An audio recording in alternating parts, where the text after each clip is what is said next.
పట్టుకోవాలంటే 40-50 షాపులు అయితే ఖచ్చితంగా పోవాలి. పోయిన ప్రతి ఒక్కరు తీసుకోరు. మీరు ఒక 10-5 షాపులు అడిగితే అల్లు ఒకరు మీకు సెట్ అవుతారు. ఇప్పుడు మాది కూడా అంతే. ఇప్పుడు నేను మీకు ఇదంతా ఎక్స్ప్లెయిన్ చేస్తున్నా. నా యూట్యూబ్ వీడియోస్ చూస్తారు, చూసి నాకు కాల్స్ వస్తాయి. ఎన్ని కాల్స్ వస్తాయి తెలుసా? ఒక నెలలో మాకు వచ్చే కాల్స్ వచ్చేసి 20,000 కాల్స్ వస్తాయి. 20,000 కాల్స్ వస్తే ఆఫీస్కి ఎంత మంది వస్తారు తెలుసా? 300 మంది వస్తారు. 300 మంది వస్తే మిషన్లు ఎన్ని పోతాయి తెలుసా? 30 మిషన్లు పోతాయి. అట్లా నేను ఈ 20,000 ఫోన్లు మాట్లాడుకుంటా ఎవరు వస్తలేరు అని చెప్పి ఆపేస్తే పని కాదు. ఏదైనా అంతే. కాకపోతే మీకు ఉండే అడ్వాంటేజ్ ఏంటంటే ఏదైతే 14 షాపులు మీకు దొరుకుతాయో వీళ్ళతో లైఫ్ టైం చేయొచ్చు బిజినెస్. రెగ్యులర్ గా బిజినెస్ చేయొచ్చు. ఒకసారి దొరికే వరకు టైం పడుతుంది, ఖచ్చితంగా పడుతుంది. 2 నెలలు పట్టొచ్చు, 3 నెలలు పట్టొచ్చు. వచ్చినాక రెగ్యులర్ గా వాళ్ళతో బిజినెస్ చేయొచ్చు. సో ఇక్కడ వరకు క్లియరా? ఎవరిని టార్గెట్ చేయాలి?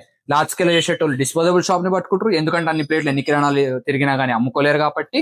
సో ఆ డిస్పోజబుల్ నుంచి హోల్సేల్ కిరాణాకు వచ్చే వరకు కిరాణానికి ఏ రేట్ వస్తుందో మీరు డైరెక్ట్ కిరాణానికి అదే రేట్ ఇస్తే మీకు వర్కౌట్ అవుతుంది.